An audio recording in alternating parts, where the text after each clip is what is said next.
Boa tarde a todos, espero que todos estejam bem e com saúde. Antes da gente começar, eu queria dar alguns avisos.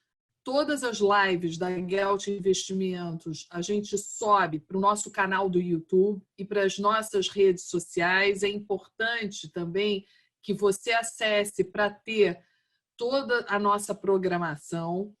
E quando você também quiser receber o nosso Morning Call, é só mandar um e-mail para contato@geltinvestimentos.com.br ou se cadastrar no nosso site.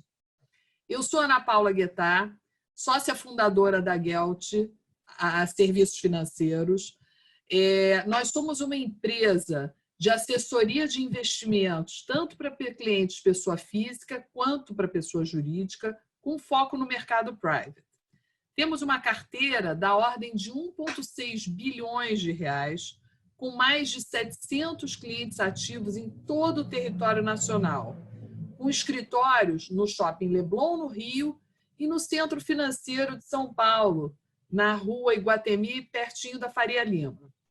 Hoje, claro, nosso time de sócios e assessores está todo em home office, mas 100% atuante e operacional, exatamente como sempre foi, em alguns aspectos até melhor.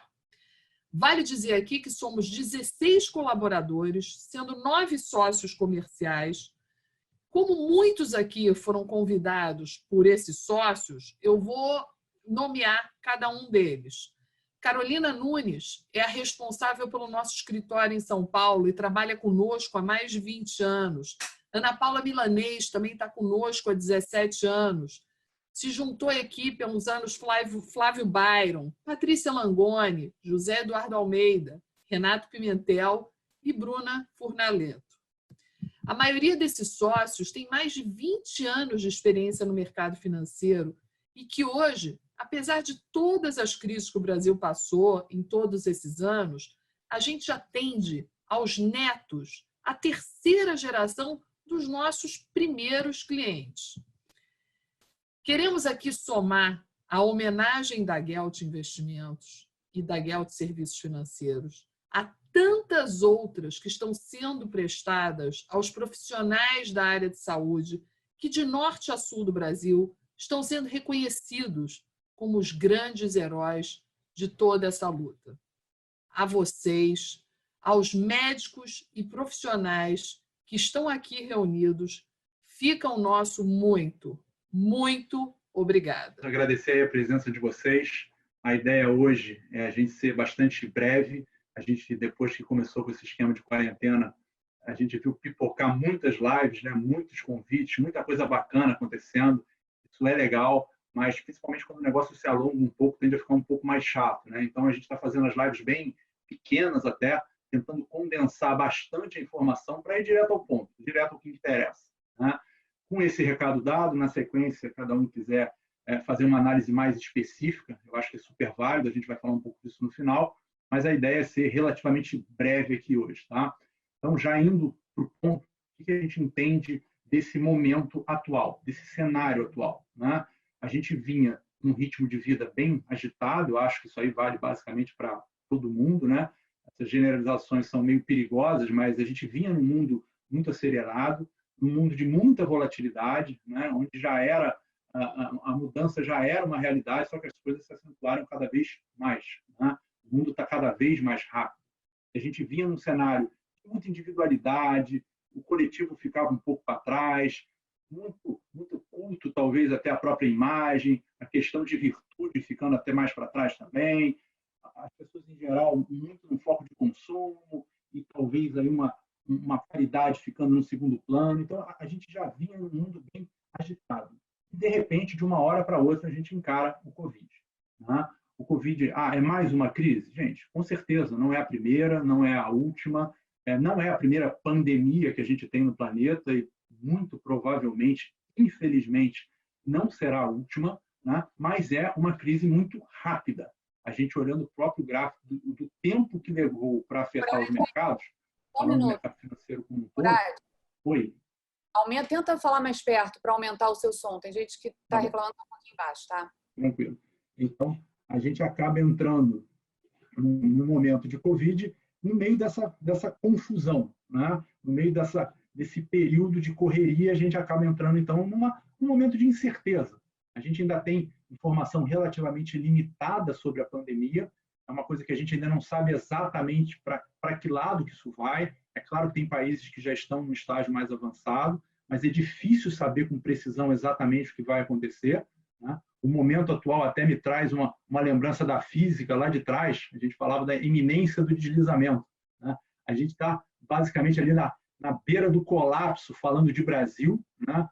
As últimas notícias mostram que o sistema de saúde, como era relativamente previsto, como a gente já viu, inclusive, em outros países, tende a entrar num ponto crítico daqui para frente. Então, um cenário de muito desconhecimento até, traz medo para a gente, traz essa ansiedade, a gente não sabe quanto tempo isso vai levar, quanto tempo essa quarentena continua, então é um momento de bastante angústia. Então, a gente entende que essa é uma hora importante para a gente falar de proteção, é uma hora importante para a gente estar falando sobre esse tipo de assunto, tentar levar um pouco de tranquilidade, um pouco mais de segurança para as pessoas, né? Esse link entre a proteção e o investimento, ele basicamente já é uma realidade em boa parte do mundo, principalmente nos mercados mais desenvolvidos. Então, isso não é uma invenção da Prudential, ou do mercado segurador, ou da própria Gelt, ou mesmo da XP. Não é isso. A gente já vê essa sinergia entre o investimento e a proteção, basicamente já é um fato consumado. Nos Estados Unidos, por exemplo, o Financial Advisor, né, que é o agente autônomo de investimento deles, ele já tem por obrigação falar e tratar sobre a proteção do seu cliente. Por quê? Porque o impacto que isso pode ter em termos de patrimônio do cliente acaba sendo muito grande. Então, não é uma coisa que está começando agora, mas se acentua com essa questão de Covid. Aí a primeira pergunta que vem à cabeça das pessoas, mas Murad, pandemias, né, essas catástrofes, acidentes nucleares, guerras, isso tem cobertura de seguro? Os seguros de vida, em geral, dão cobertura para esse tipo de situação? Não. De fato, essas questões, elas são o que a gente chama de risco excluído. Então, a gente não tem cobertura para o Covid nesse momento? Pelo contrário, algumas seguradoras, tá, por liberalidade, né, definiram que vão dar cobertura. Tá? A Prudential é uma delas, não é a única. Outras seguradoras também estão seguindo nessa linha, o que eu acho bem bacana. Então, para quem já era cliente, ou para quem é cliente da Prudential hoje, você já está coberto para o Covid. E qualquer uma das coberturas, obviamente, que sejam aplicáveis a esse caso. Então, se eventualmente esse cliente ficar, por exemplo, internado alguns dias e tiver a cobertura de diárias de internação, ele vai receber de acordo com a pólice que ele contratou. Ele está coberto. Se eventualmente a gente chegar no limite e esse cliente vier até a falecer, a família vai ser indenizada, mesmo que a causa seja efetivamente o Covid. Então, isso traz uma tranquilidade para quem já é cliente e abre uma possibilidade para outros que eventualmente queiram entrar. A gente também vai dar cobertura para os novos, contanto que cumpram uma carência de 90 dias. Então, quem contratar hoje, daqui a 90 dias, estará integralmente coberto, assim como já estão os clientes antigos. Então, isso tende a trazer uma tranquilidade para esse cliente. Obviamente, isso se acentua um pouco mais para a área médica, porque está de frente, né, nessa linha de combate, como a Ana Paula até agradeceu, e é um momento complicado, a gente vê, de fato, várias homenagens, e por outro lado, vê muitos médicos falando, cara, além das homenagens que são ótimas, que são fantásticas, a gente queria ter mais estrutura para poder ajudar mais. Então, a gente sabe que é um momento complicado, mas, por outro lado, falando até da questão de precificação, por exemplo, que é uma outra dúvida que vem além da cobertura, o preço também ele não muda. Se você olhar quanto era o seguro de vida há 6 meses atrás, há 1 ano atrás, para o que ele é hoje, a gente não fez nenhuma alteração de preço. Pode ser que isso venha a acontecer? Até pode. A gente não tem nenhuma previsão disso, mas esse preço não muda por causa do Covid. Para nós ainda é um pouco difícil, do ponto de vista matemático, estimar exatamente qual vai ser o impacto.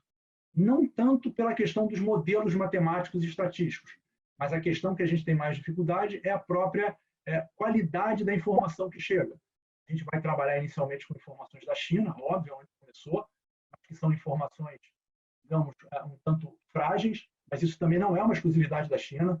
A gente vê problema de estatística no Reino Unido, a gente vê problema nos Estados Unidos, no próprio Brasil.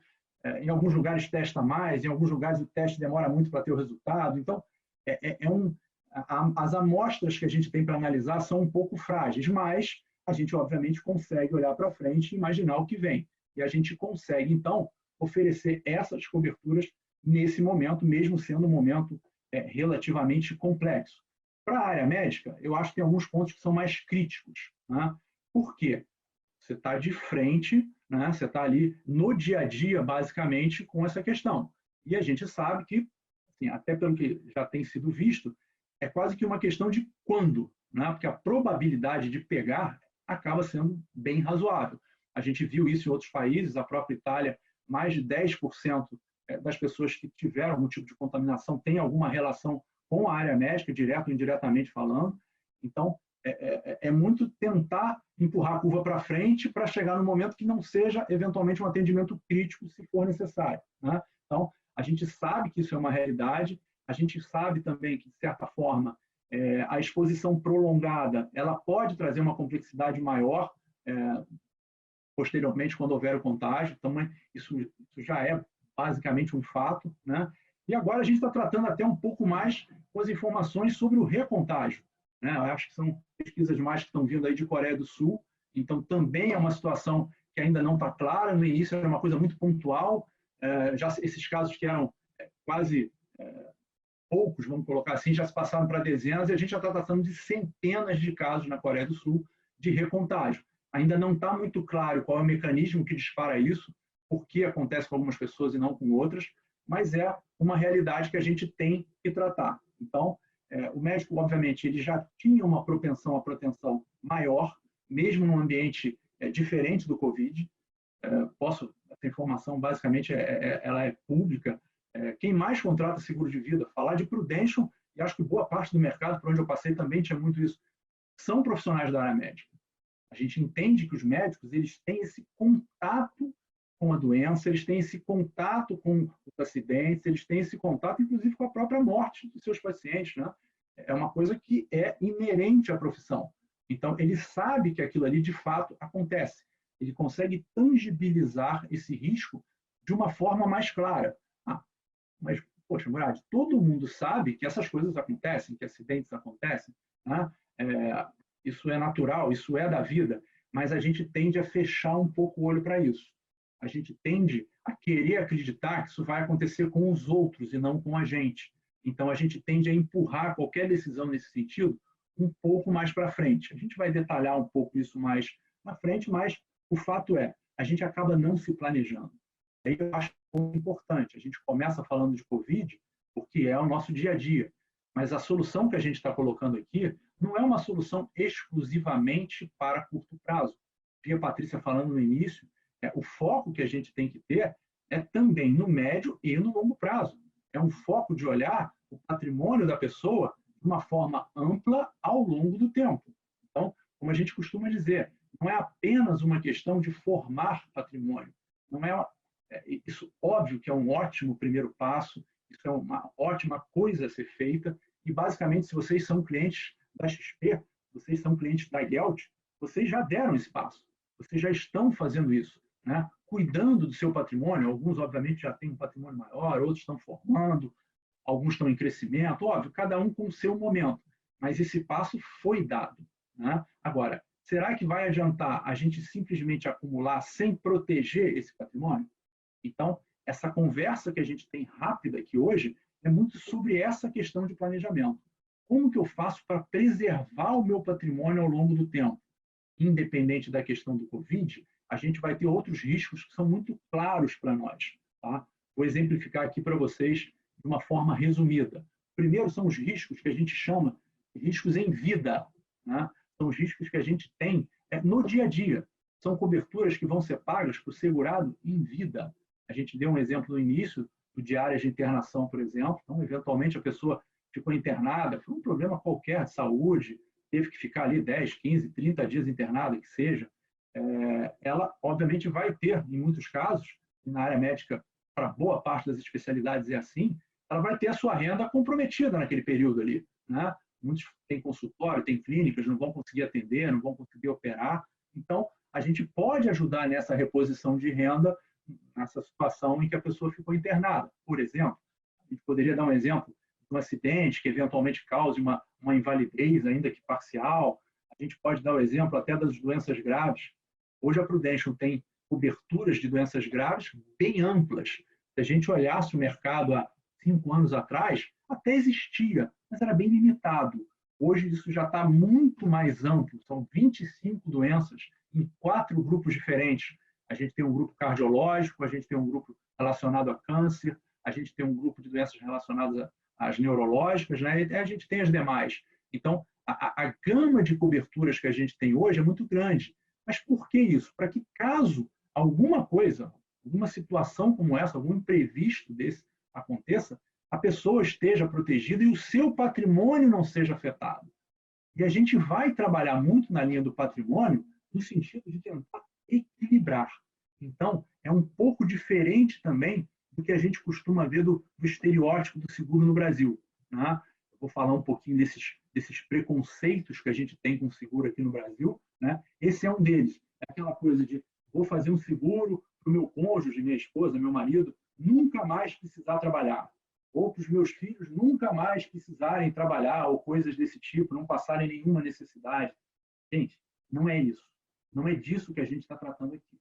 Eu sei que muitas vezes isso é o senso comum quando se fala de seguro ainda no Brasil, mas não é isso. O que a gente está falando é de equilíbrio. Então, a família tinha um padrão de vida proporcional ao patrimônio, sei lá, vou chutar um número aqui, de 5 milhões de reais, isso era a soma do patrimônio daquela família? Legal. Então, ela vai continuar tendo, ela vai ter a possibilidade, se houver o planejamento, de manter esse padrão de vida na linha desses 5 milhões.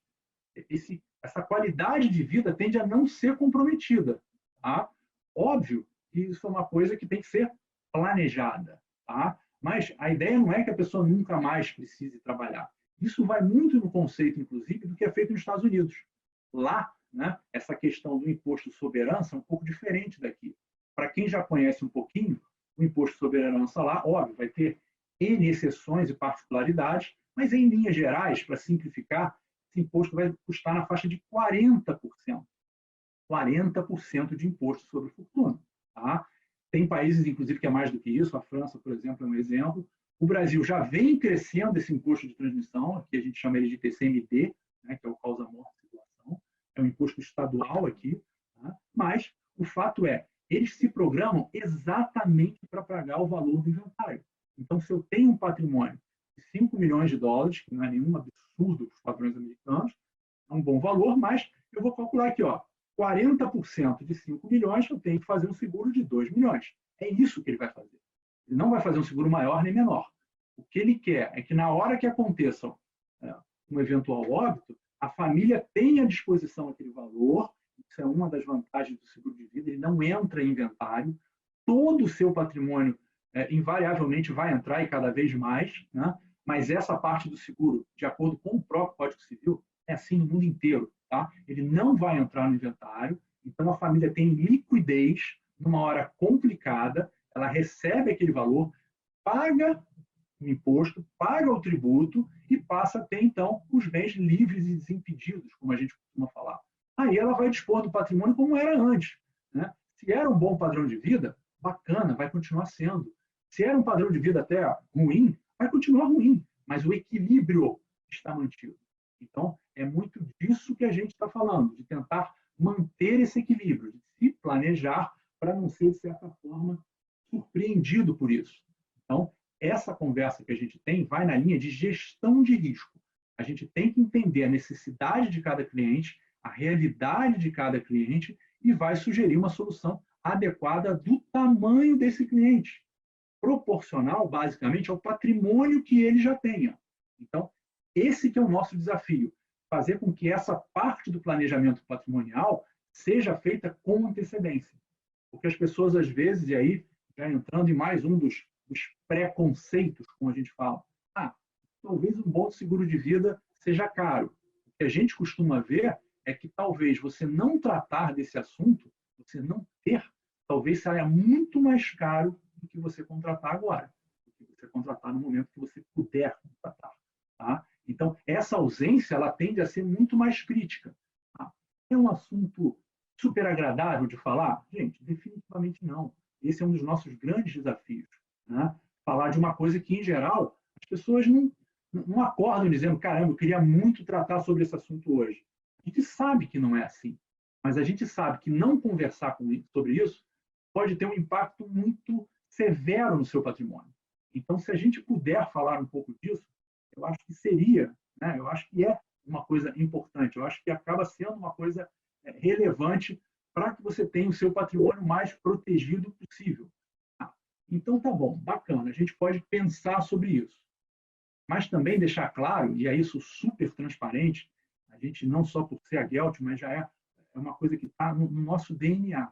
O seguro de vida não necessariamente vai ser a única, não necessariamente vai ser a melhor solução para o cliente. Tem que se entender a necessidade de cada um. Para determinados tipos de clientes, talvez a gente fale assim, olha, o seu perfil de patrimônio faz muito sentido, talvez, uma holding patrimonial.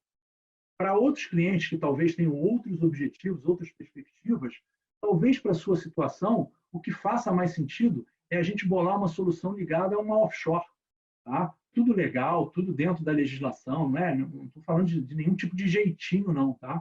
É tudo oficial. Para outros clientes, talvez você fale, talvez uma parcela de proteção em previdência, apesar de algumas fragilidades, possa fazer sentido também.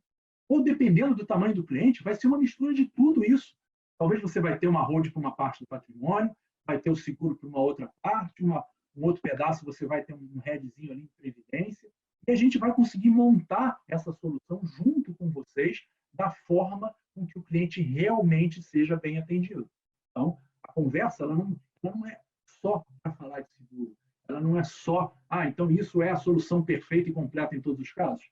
Não é bem isso. Tá? Mas faz parte dessa solução. Tá? Uma outra questão que a gente trata também com muito...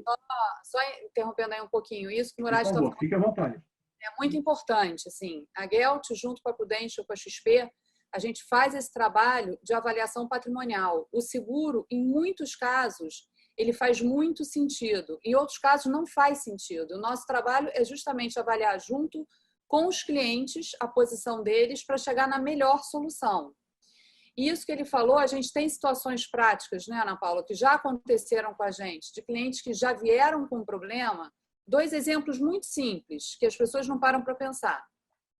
Filhos de pais muito assim, um patrimônio muito grande, imobilizado, um custo de vida muito alto. O pai ou os pais morrem, deixa essa herança patrimonial imobilizada enorme.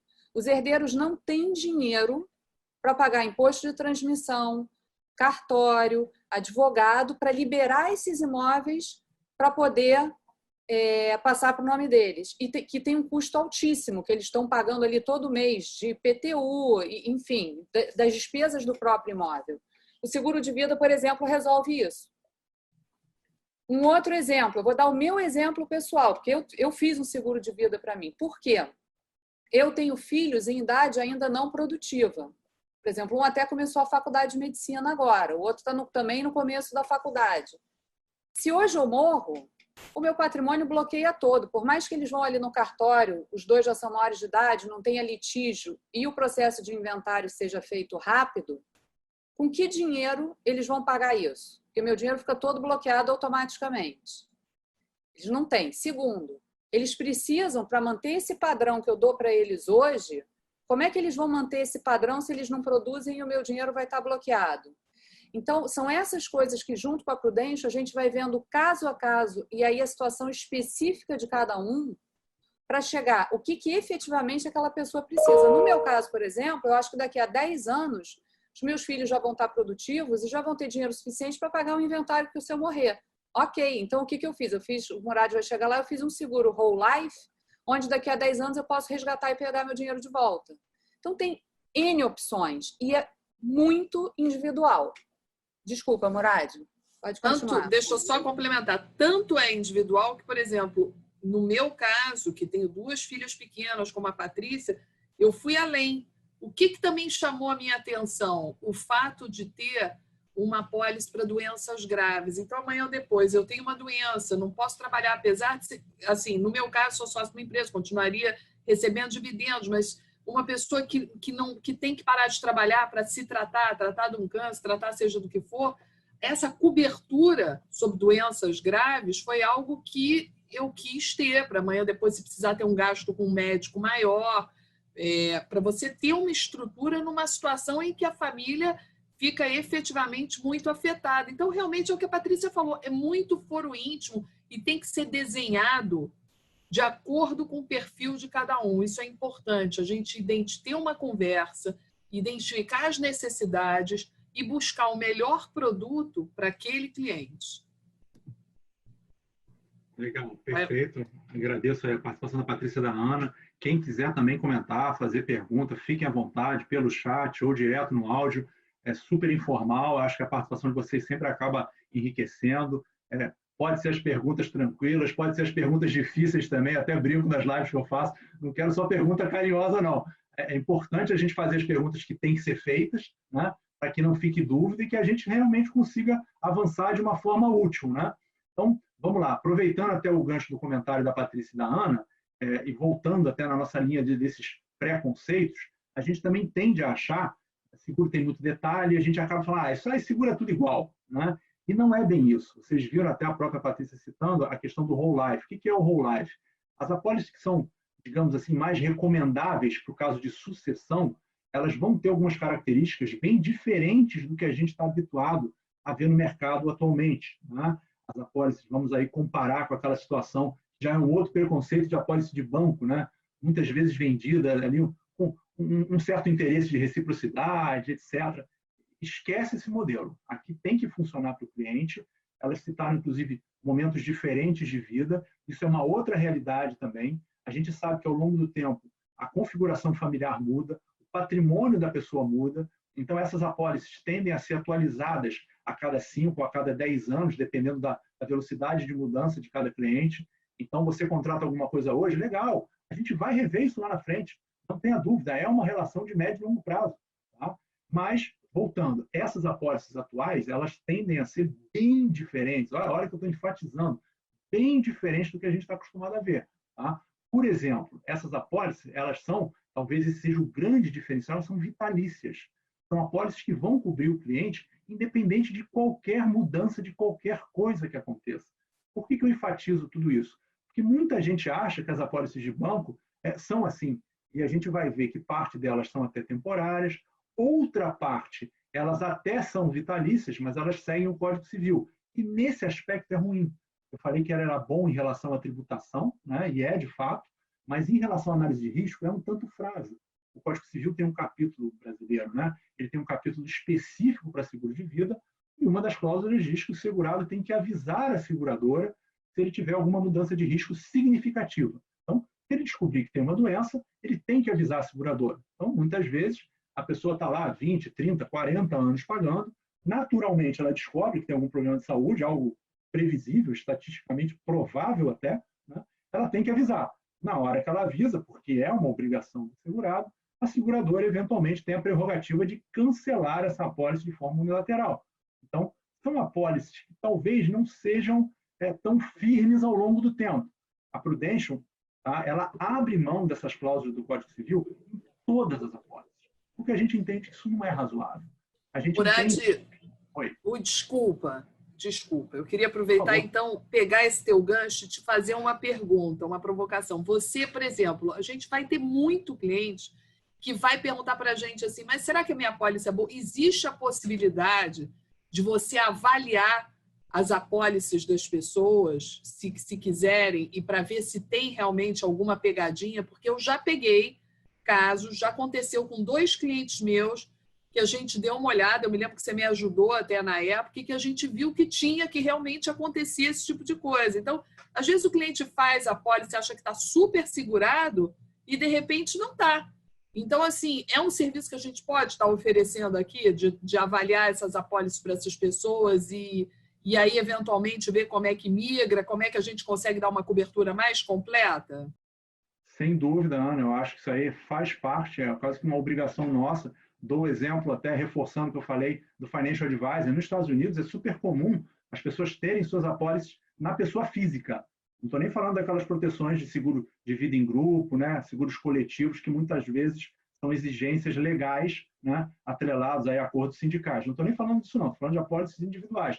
E é um papel do Financial Advisor rever essas apólices. Isso aqui está do tamanho que você precisa, tem todas as coberturas, tem alguma cobertura nova que talvez faça sentido para você, tem alguma coisa que eu possa reduzir, inclusive, que você já não tem tanta necessidade.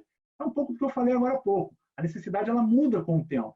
Então, sim, para quem já tem apólice, a gente vai olhar com todo carinho, com toda atenção, com todo cuidado, inclusive, porque eu acho que a gente tem que ser muito criterioso, porque apenas cancelar, às vezes, pode significar, dependendo do tipo de apólice, até uma perda para o cliente, não só em termos de cobertura, como até financeira. Então, a gente vai ser muito transparente, muito claro nessa análise, para que o cliente, de fato, tenha o que ele precisa ter. Né? Então, às vezes pode ser até complementar, né, com uma de vocês. Às vezes ele está com uma cobertura e, de repente, você entra com um valor menor do que se ele fizesse todo com você para poder complementar e cobrir de alguma maneira, né? Exatamente. Os complementos acabam sendo muito comuns. Às vezes, assim, é importante o cliente, de fato, entender o que ele tem contratado, né, para ele ficar tranquilo. Né? É a gente não colocar isso no fundo da gaveta. Ah, não, isso aqui eu fiz lá atrás, deve estar bom. Vamos olhar. A gente vai gastar 15, 20 minutos, a gente não vai gastar dias para fazer isso. Entendeu? É uma coisa relativamente simples de ser feita, obviamente, para quem tem o conhecimento. Então, tragam as apólices, sim, eu acho que é uma discussão super válida, é uma coisa que acontece pra caramba, então fiquem à vontade. Né? Mas, voltando nesses diferenciais das apólices, essas apólices que são vitalícias, elas têm outras características que são bem diferentes. Essa própria questão da análise de risco.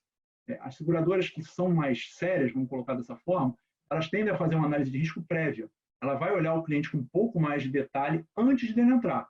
Depois que ele entrar, a gente vai tratar o que a gente na Prudential chama de risco congelado. A gente não cancela mais essa apólice. Então, se o cliente ficar doente, como o exemplo que eu dei aqui, e avisar que tem um problema qualquer de saúde agora, a gente não mexe na apólice. A gente não cancela a apólice. A gente sequer mexe no preço da apólice. Então, isso dá uma tranquilidade para o cliente, obviamente, muito, muito grande. Né? Ele sabe exatamente que ele não vai ter nenhuma surpresa mais na frente. Tá? Um outro ponto também que eu acho que é bem diferente, boa parte das apólices que a gente acaba oferecendo na XP são as apólices de vida inteira, ou whole life, né? O termo em inglês é whole life, que são apólices em que você paga essa apólice por um período definido de tempo. Você não fica pagando essa apólice o resto da vida. Não é como um pré-pago que você paga e está coberto. Paga e está coberto. Não. Você normalmente vai pagar ela em 10 anos, é a opção mais comum. Depois de 10 anos, essa apólice está quitada. Ela passa a ser como se fosse um patrimônio desse cliente. Tá? Tanto é que mais na frente, uma outra diferença, se o cliente entender que não tem mais necessidade dessa proteção, ele pode vender essa apólice para a seguradora de volta, que é o que o mercado normalmente chama de resgate. O resgate é exatamente isso. É o segurado entendendo que não precisa mais de tanta proteção, porque ele já tratou o patrimônio dele de outra forma, né? Então, ele pode vender parte dessa apólice ou até ela inteira de volta para a seguradora. Então, é um direito desse cliente, é uma opção que ele tem. A gente vai vender o resgate? Não. O resgate vai ter a sua atualização ao longo do tempo, é o IPCA mais o 3% atuarial, que vai dar financeiro alguma coisa ali perto de 1%, talvez um pouco mais, dependendo da idade. Então, é uma remuneração, considerando o juro negativo, basicamente, que a gente tem, razoável, não é uma remuneração maravilhosa e nem tem que ser, até porque o que a gente está tratando aqui é proteção, não é investimento. Então, as duas coisas andando juntas, você tende a proteger o seu patrimônio de uma forma mais intensa. Mas são apólices, de fato, que são estruturalmente muito diferentes do que a gente está habituado a ver no mercado. Então, a gente também tem um olhar aberto para o novo, o que é diferente. Todas as apólices necessariamente vão ser resgatadas? Não. Dependendo da necessidade do cliente, a gente vai oferecer, eventualmente, até uma apólice temporária. Depende do momento, depende da situação de cada um, como a gente falou. Né? Mas qual é o melhor momento, então, para eu fazer essa contratação? Qual é a hora certa? Né? Se a gente pudesse escolher, a gente sabe que a vida não é exatamente assim, quanto mais jovem, melhor seria. Por quê? Quanto mais jovem você tem uma situação de saúde teoricamente melhor, pelo menos na maior parte dos casos. Isso se reflete, inclusive, na precificação. Ele tende a ser mais barato. Lembra que normalmente você vai pagar ele por 10 anos? Se você começa isso cedo, você tende a pagar menos. É o que a gente chama de aumentar a sua alavancagem. Então, uma palavrinha aí já meio batida até de mercado financeiro. O que a gente quer dizer com a alavancagem do seguro? Tá? É uma das grandes diferenças que a gente tem, inclusive, para outras soluções de sucessão.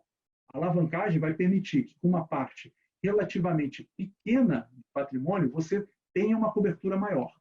Ou seja, um cliente, por exemplo, vou dar só um exemplo usando basicamente as médias da própria XP, um cliente que seja homem, que tenha na faixa de 40 anos. Se ele precisar, vamos começar, se ele tiver um patrimônio, por exemplo, de, sei lá, 2 milhões de reais, tá? Ele tem um patrimônio de 2 milhões de reais. É um imóvelzinho que ele tem, mais um pouquinho de investimento, mais um carro, tudo que entraria no inventário, né? Todos os bens inventariáveis dele, né? Ele tem um patrimônio de 2 milhões. Se a gente trabalhar hoje com inventário, custo de inventário, né? Quanto é que custaria para a família o inventário dessa pessoa? Falando aí de Rio de Janeiro, o TCMD é um imposto estadual, a gente estaria aí na faixa aí de 15% pelo menos, né? 8% do imposto, mais uma parte de advogado, talvez próxima de 10%, um pouco menos se for um advogado mais próximo da família, os custos de cartório, pelo menos uns 15%.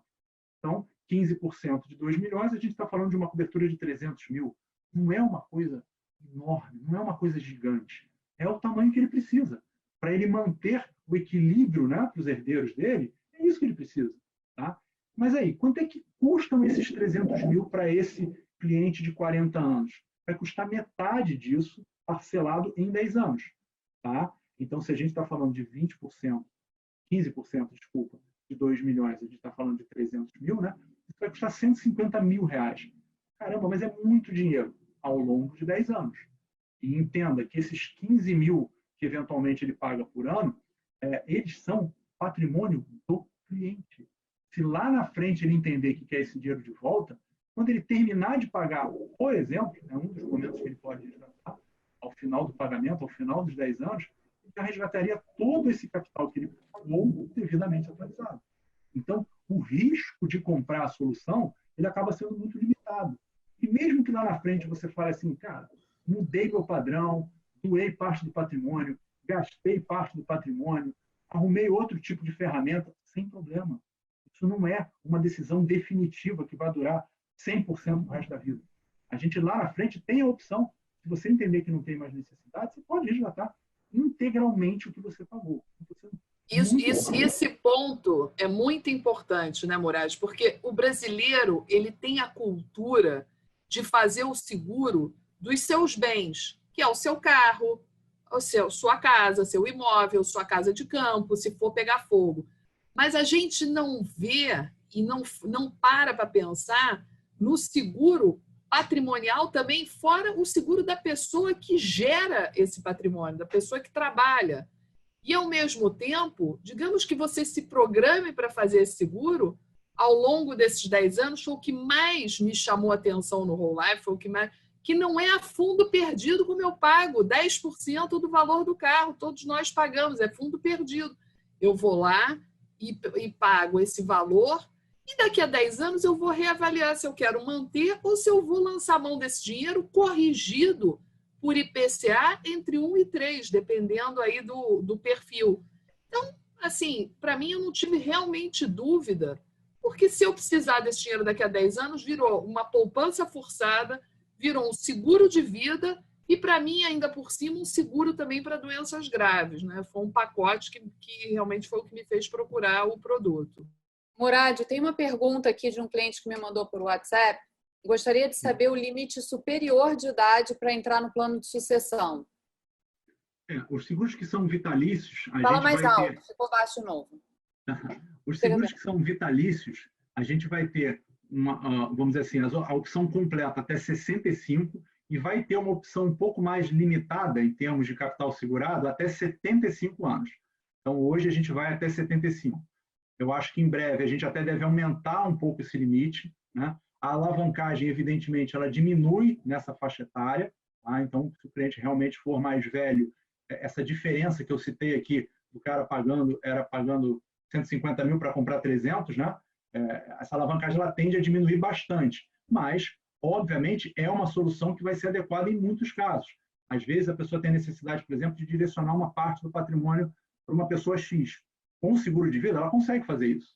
Né? Se você deixar livre dentro do inventário, vai seguir os herdeiros legais. Se você até buscar outras ferramentas, como, de certa forma, o próprio testamento, entre outras, isso eventualmente pode ser contestável. Né? No seguro de vida, você tem essa facilidade. Então, às vezes, eu quero deixar 100, 200, 500, 1 milhão de reais para a pessoa X, porque ela é muito importante para mim. Você compra o seguro, ela é a beneficiária, o seu problema está resolvido. Entendeu? Então, ele traz uma flexibilidade muito grande. A gente tende a aumentar essa faixa etária, considerando, né, a mudança na estratificação etária brasileira, né, a expectativa de vida crescendo, isso já está em estudo. A Prudential já é uma das que vai mais longe, com 75 anos, mas eu acho que em breve a gente até vai ter notícia acima dos 75, tá? Mas por hora, 75. Tá? E até aproveitando o gancho aí da sua pergunta também, nessa questão do automóvel, que a gente falou, que a gente tende a fazer o seguro, 2 reflexões rápidas. Eu me lembro quando eu era pequeno, não tem nem tanto tempo assim, um pouquinho, as pessoas não tinham esse hábito que tem hoje de fazer seguro de automóvel. Era uma coisa que ainda não era uma realidade para quase todo mundo. Hoje, basicamente, todo mundo que pode tem o seguro do carro. Né? Então, isso foi uma mudança de cultura que levou anos. Por outro lado, se você olhar a estatística da própria SUSEP, né, que é a autarquia que rege o mercado segurador brasileiro atualmente, pela primeira vez aí, em décadas, basicamente, também, o seguro de vida hoje ele já tem um volume de venda maior do que o seguro de automóvel. Isso mudou basicamente aí no ano passado, em 2019. Foi a primeira vez, né, no Brasil que o seguro de vida, então, passou a ser maior que o seguro de automóvel. É uma realidade. É óbvio que se envolve N fatores. Né? A própria questão das pessoas hoje já não quererem tanto o automóvel, já não ser tão um objeto de desejo como era, né? Isso também, óbvio, acaba influenciando. Então, a própria questão de Uber, você começa a ter outras opções em relação ao deslocamento urbano, principalmente. Mas o fato é, hoje o seguro de vida já é o maior ramo de seguro no Brasil. Então, é uma coisa que a gente fica feliz, a gente percebe que a cultura das pessoas está mudando, né? Que as pessoas estão realmente parando para avaliar de uma forma crítica, né? Procurando profissionais que, de fato, possam agregar conhecimento nisso, né? Para rediscutir como é que vai ser o seu futuro. Então, essa discussão é muito válida. A gente acaba tendo alguns desafios, sem dúvida. Aí, até abrindo um parênteses rápido aqui também, sobre finanças comportamentais. É uma coisa que a gente vem estudando bastante. Quem acompanha, principalmente aí o mundo da economia, sabe a importância que tem isso para o nosso dia a dia. Né? O próprio Prêmio Nobel, nos últimos anos, quase todos os laureados tiveram pesquisas basicamente relacionadas a esse tema, porque a gente começa a perceber que aquelas premissas lá de trás do homos econômicos, né? Das pessoas tomarem decisões completamente irracionais, processarem todas as informações sempre de acordo com os seus interesses, a gente começa a ver que, na prática, não é assim que a coisa funciona.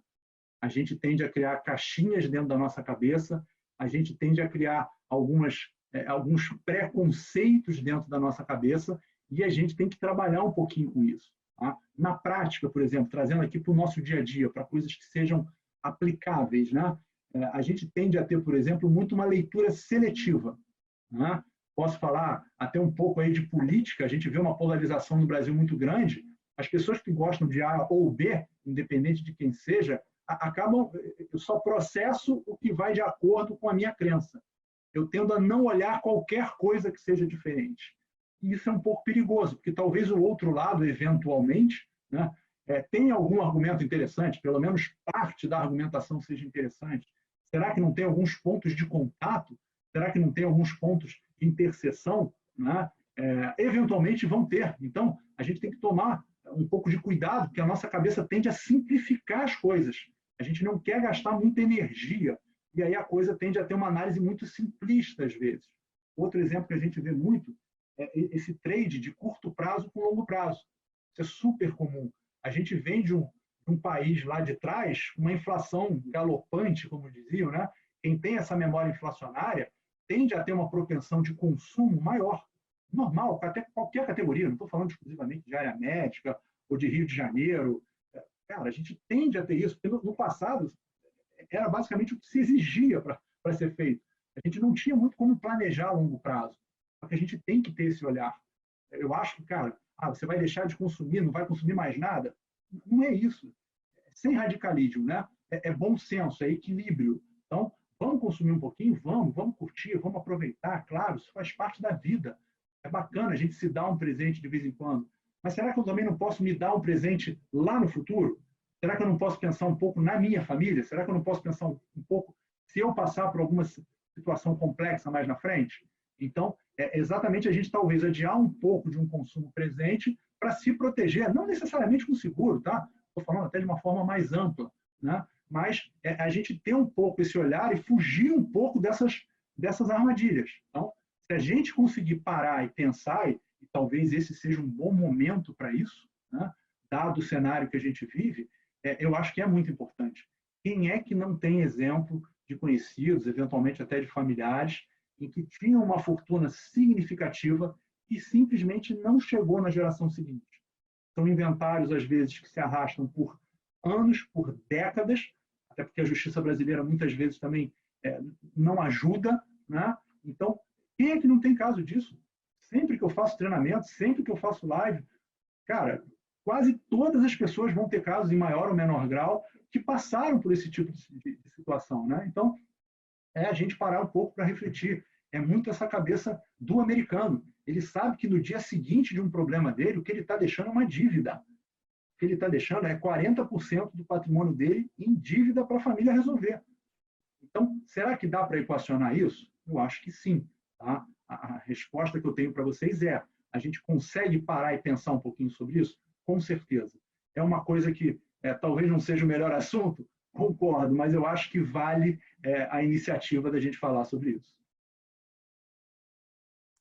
Murad, obrigada. Eu acho que é isso. Estou vendo aqui no chat, não tem perguntas. A ideia era justamente a gente não se estender muito, porque os convidados para essa live, principalmente, são os profissionais de saúde, e a gente sabe aí a correria que vocês estão.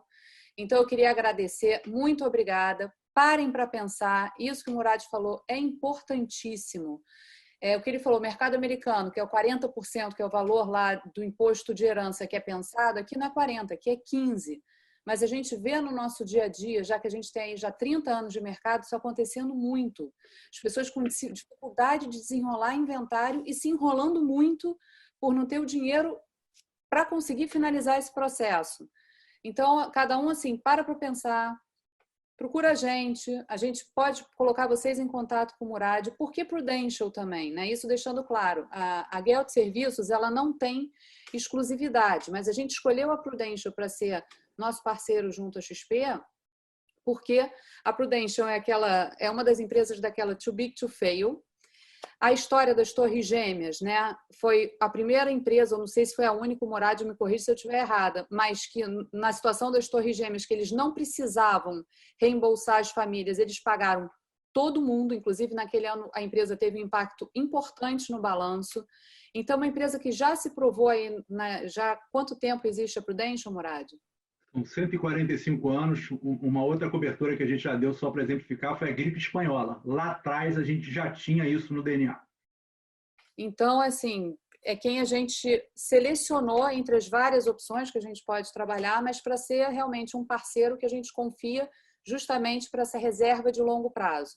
Então, é isso. Eu queria agradecer a presença de todos. Ana Paula, quer falar mais alguma coisa? Não, eu só queria complementar o seguinte, não só a gente escolheu para a gente trabalhar, como também para a gente fazer. Quer dizer, isso é muito importante. Dentro do DNA da Gelt, a gente tem isso muito forte.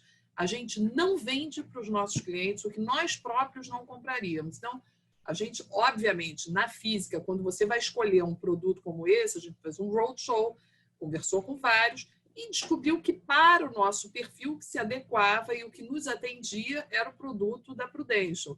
Então, a gente tem muita legitimidade e tranquilidade de estar falando para os nossos clientes que nós somos assim, a forma que comprovada de que acreditamos no produto, né? E agradecer também, como você fez, Patrícia, a presença de todos aqui conosco hoje. É isso. Último aviso, se tiverem dúvidas, procurem o site da Gelt, geltinvestimentos.com.br, tudo junto. Lá vocês têm como entrar em contato com a gente atender vocês da melhor maneira possível. Obrigada a todos, mais uma vez, nosso muito obrigado aos profissionais de saúde. Murad, obrigada. Fiquem bem e se cuidem. Boa tarde.